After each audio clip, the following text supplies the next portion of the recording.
So, I think it's safe to say that everybody loves slow motion, right? But what if your camera can't do proper slow motion? Do we have the option to actually fake slow motion in post-production?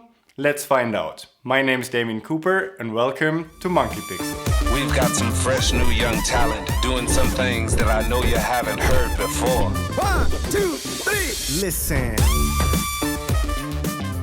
So, if you've been following this channel for a while now, you might have noticed that we sold all our cameras except for 2 EOS-Rs. So that leaves us with no camera that actually shoots 120 frames in full HD, which is obviously a bummer. So now that we're only going the mirrorless route, we're obviously peaking at the competition to gain back the ability to shoot proper slow motion. So we actually rented a Sony a7 III for about a week or two to actually maybe try if we would make the switch to Sony.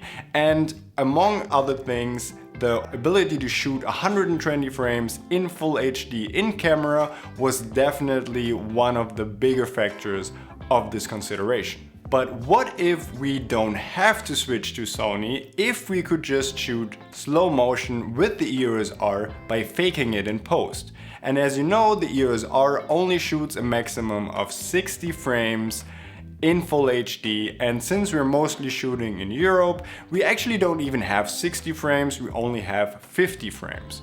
So let's start our experiment and see if we can actually fake it. So let's start and slow down footage more than we're supposed to and see if the footage is actually usable. So first we need to establish a baseline here. So let's watch some footage of one of our recent videos. One is shot in 50 frames and one is shot in 100 frames. So as we can see in this video, the one that was shot in 100 frames actually has a much dreamier vibe to it, which I personally really like in that case. So let's try and take the 50 frames per second shot and slow it down to mimic 100 frames a second. So that looked pretty choppy and hardly usable, but we do have an ace up our sleeves, so let's try something that's called Optical Flow. And what Optical Flow does is it actually fakes the frames that are missing so that it looks more natural to your eye when faking the slow motion. So now let's try this again. And as you can see, this is much better. So this clip now looks like it's actually shot in 100 frames. So now let's try something a little bit harder and take a shot that was shot in 25 frames and slow it down by 50% using Optical Flow.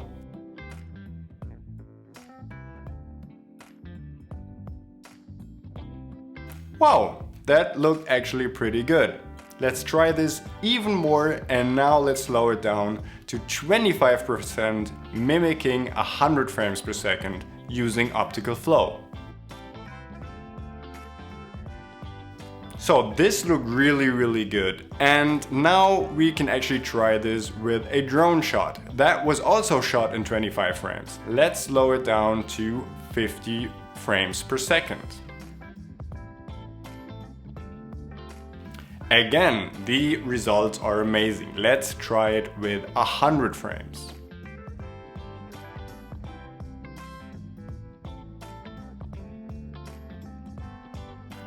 And still, even there, I think this looks really good and we can use this as actual slow motion. Alright, let's not get too excited here because let's be honest, none of these clips had a lot of motion in them. So let's try some shots where Belle is jumping on the ice. And the first of these shots is shot at actual 100 frames so that we can see what this is actually supposed to be looking like. So now let's take the second shot, shot at 50 frames, and try to slow it down to 100 frames like we did before using Optical Flow. And as we can see, this really didn't look good at all. You can see that the algorithm just doesn't really keep up with the faking of all these missing frames, and you can definitely see that something isn't right here. So let's try another clip of some skateboarders. Again, here's the first clip with real slow motion shot in 100 frames, and that's what it's supposed to look like.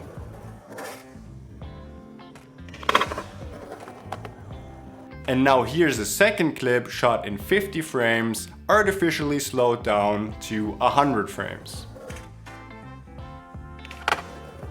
And as you can see, it's the same result as with Belle on the Ice, that it just doesn't look good, it just doesn't look right, and you can see that this isn't shot with real slow motion. Alright, let's try to find a middle ground. Let's take a clip of Belle twisting and twirling in the streets and just walking around and see if that produces the same kind of glitchy effect that we had with the skateboarders and Belle jumping on the ice.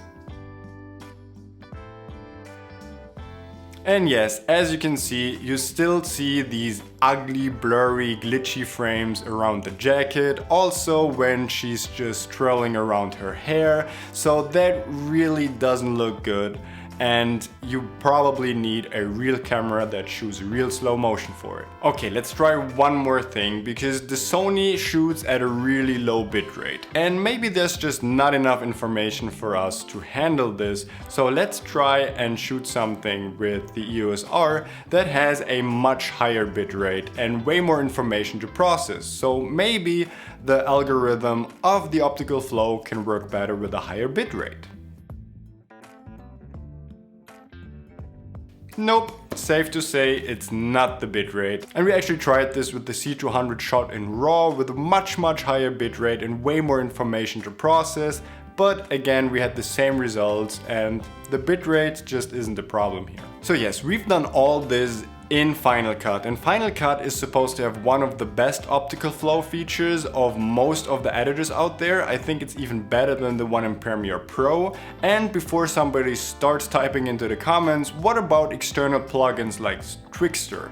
Yes, I've tried Trickster before and the results were pretty much the same. It really didn't look any better. And for me personally, I hate Trickster because it's such a pain in the ass to work with and it's so complicated to handle. So I really haven't found any external plugin that does a better and quicker job than the Optical Flow built right into Final Cut. So what's our verdict?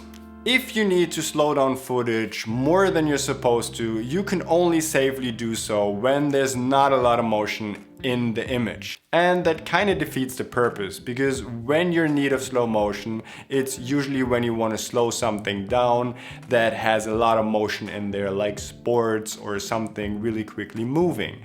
And yes, of course, if you just shot something in 25 frames and you feel like, oh, a little bit of slow motion would look better in this, then yes, this is the way to go. You have that option. Or if your 50 frames a second just doesn't really fit your pacing and you want to have it a little slower to get a little bit more of a dreamy vibe to it, yes, you do have that option as well.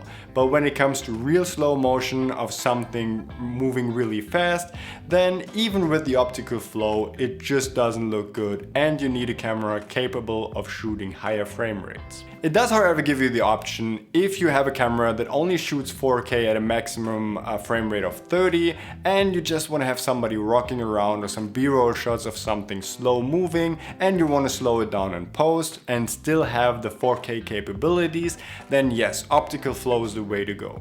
So where does that leave us with our EOS R versus Sony discussion though?